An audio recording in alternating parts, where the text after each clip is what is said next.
Welcome back to the Justice Journals. I hope everybody is doing well, and I'm going to dive straight on in to this question from Liam, who says, any idea what a MIF review is? I've been summoned next week.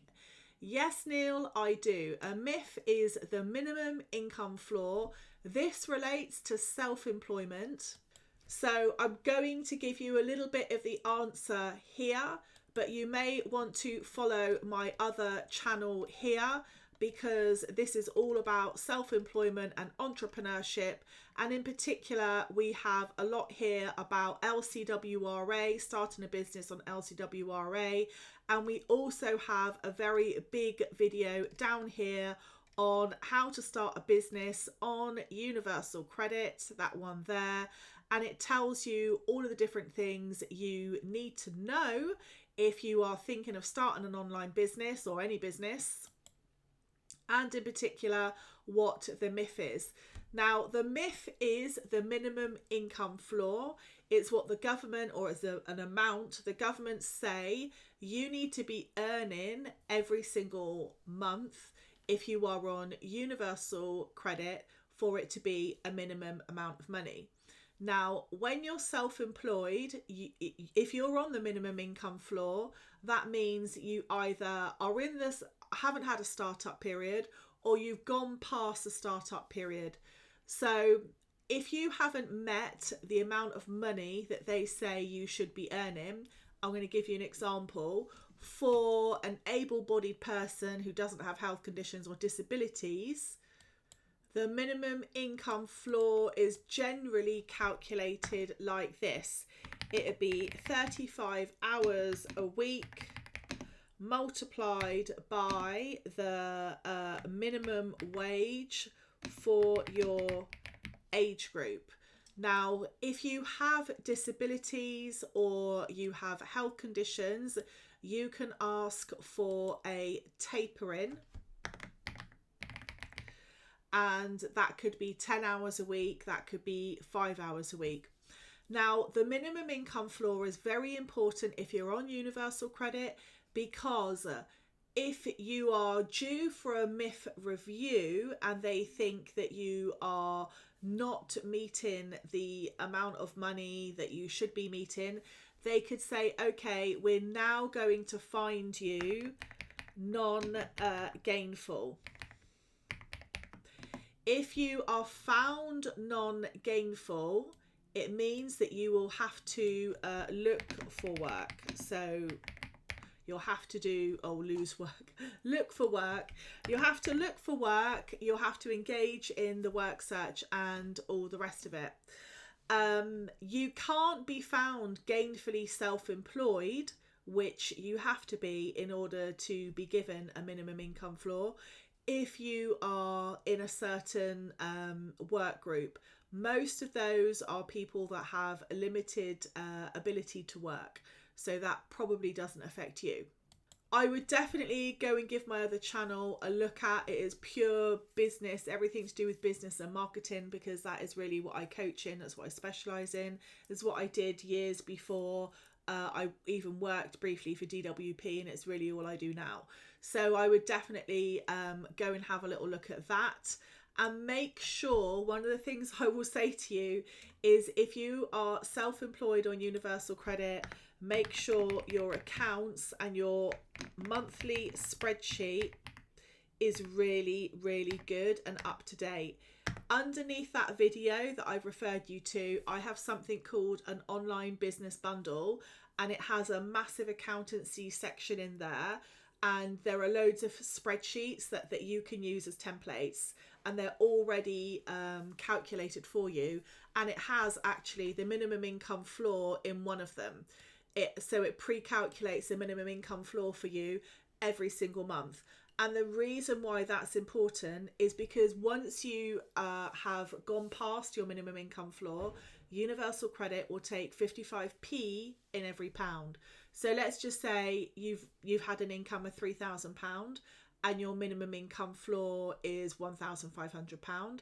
After that £1,500, they will take 55p in every pound. Well, if you're in business and you need to buy things for your business and you know that they're going to do that, you might want to be thinking, actually, I need to be buying this for my business this month to reduce that.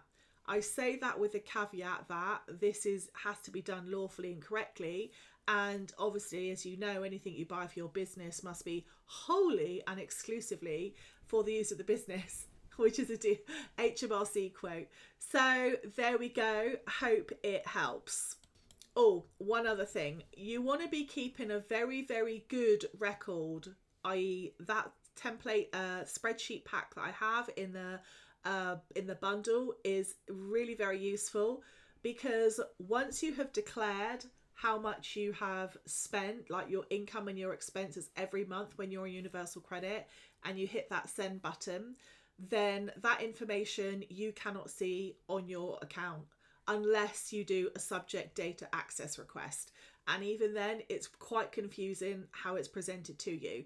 So the simplest thing is to have it all done in a spreadsheet every single month. And this is the reason why. Let's just say you've spent 40 quid on stationery in like August, and you spent 40 quid in November on stationery again. And they ask you, oh, hello, Neil. I'm just going to call you, or Liam. Hello, Liam. I see you spent £40 on stationery in August, and you've done it again in November. Can you tell me why? I'm just using this as an example, and this has been done. I've seen it done. Now, the worst thing you can do is go, oh, have I? Oh, I don't know. You sure that's right? I'm not sure about that. I don't think that's right, you know. Oh, I don't know. Now you've sown the seed of doubt. If you go, oh, hang on a moment, I'm just going to get my spreadsheet open, or open it on your phone, or print it out and take it down there. Go, yeah, that's right. Yes, I can see from my accounts I did spend £40 in August because I needed to, and I was running another campaign or whatever you were doing for Black Friday. So yeah, we ordered more stuff. So yeah, that's right. That's you know, I am allowed to claim for stationery, aren't I? Now you've given a completely plausible reply to why you did that. So yeah, the spreadsheet is very useful to deal with questions. There's quite a lot of fraud that goes on in self-employment in DWP land, so it's always good for you to validate what you have actually stated and claimed for. Okay, I'm now going to reply to another query about my letter, my free letter template, which was over here. It is that letter there, and it is this comment here I'm going to be replying to. Hi, I sent DWP a copy of your letter through my journal. DWP replied but did not respond to the points outlined in the letter. Rather, they responded with some general information from their website. I have provided them with my photo ID, but not bank statements covering 4 months showing all transactions. Today, they have messaged me and threatened to suspend my claim.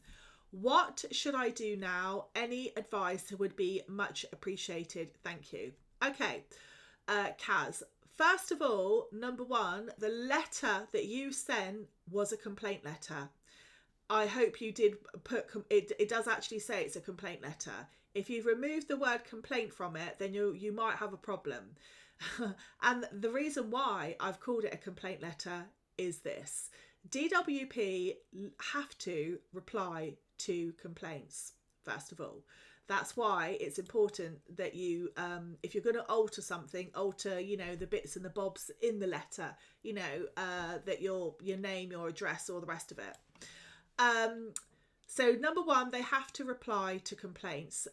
Ask them specifically this and write it down in your journal, and take a screenshot of your journal when you do so. I'm going to put it up here so you can take a little screenshot perhaps, and or whatever you have to do to write it down. So here we go. Write this in your journal. It's a suggestion. You don't have to do it. You can also go to the CAB or anywhere else if you wish. Hello, I made a complaint on, and put in brackets the date that you made the complaint. Hello, I made a complaint on related to the requests of my bank statements. This is very important that you write this next part. Whilst I am willing to comply, very important, I do need you to reply to my complaint as I have concerns regarding the points mentioned in my complaint. The next part, also very important. Lastly, can you please point me to the policy that states that you refuse to respond to complaints? Because judging from your comment, effectively, that is what they have done. And I don't think they are allowed to, well, I'm sure they're not allowed to not reply to complaints. You have the right, it is your civil right to complain, and it is their duty as a civil service to reply to your complaints. It's very important you write that and take a screenshot. Should you be sanctioned, or should they suddenly stop your claim or something like that, you've got evidence that you've stated there that you're willing to comply, but you want your complaint responded to. And maybe that would be an opportunity for them to put in writing very clearly what it is that you're unhappy about, which is obviously the data minimization, etc., etc. Now, if I were you, I would also add on to the end of that something like, I would like you to please know that I do depend on my universal credit. I do not want you to suspend my claim, but I do need you to reply to my complaint. If they then suspend your claim, I think they're going to be on really shaky grounds because you've made a complaint.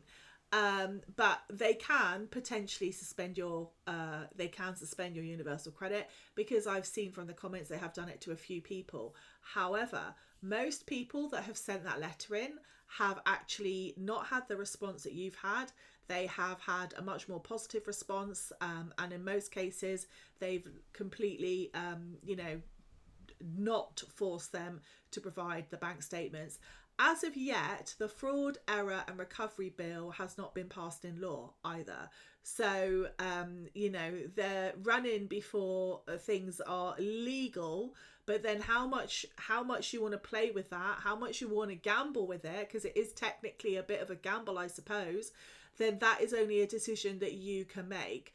If you want to provide the bank statements, if you're worried, provide the bank statements, and then make a further complaint that you have provided the bank statements under duress, that you felt threatened, that you depend on this money, and I would make that another complaint. I mean, let's not forget that DWP, in particular, Universal Credit Job Centres, have had a number of breaches on top of the recent ones, Capita, Clearview. I mean, this is one here, 400 breaches in job centres in 2024. I mean, this is really, really, really quite shocking. The DWP defended its record regarding mail security. I mean, I mean, I don't know, guys. What would you maybe I should put together a whole document on all of the different breaches that have been done to people's data just in the last 2 years alone by DWP, their AI tools and everything else. I think it's absolutely disgusting that they're forcing people to provide data when they are uncomfortable. There's one other thing you can do as well. If you suffer from a mental health condition or anxiety or something like that, and you are feeling very affected by this, you can request to not provide your full bank statements under the Equality Act of 2010 as a reasonable adjustment, saying that this is causing you far too much stress and anxiety. Also, I would understand certain people would have been targets of things in the past, even domestic violence. Some people are living in sheltered housing. Some people, do not want their partners to know where they're living through threat of violence and things like that. And other things as well. This is another reason why, as a former J9 officer myself, that I really, really resent people being forced to give this amount of information when it's been harbored in this way without any real cause or reason. So because, you know, if the data falls into the wrong hands, then, you know, many lives can be affected. Anyway, guys, it is up to you. Please do what you feel is best for you. Don't forget, you can download the free letter there, and it's also a good idea to look at the different things when data has been stolen and sold, as was the case with DWP, and a UK tribunal obviously then judged actually against DWP in that case. Anyway, love to you all, God bless, and I will see you in the next video.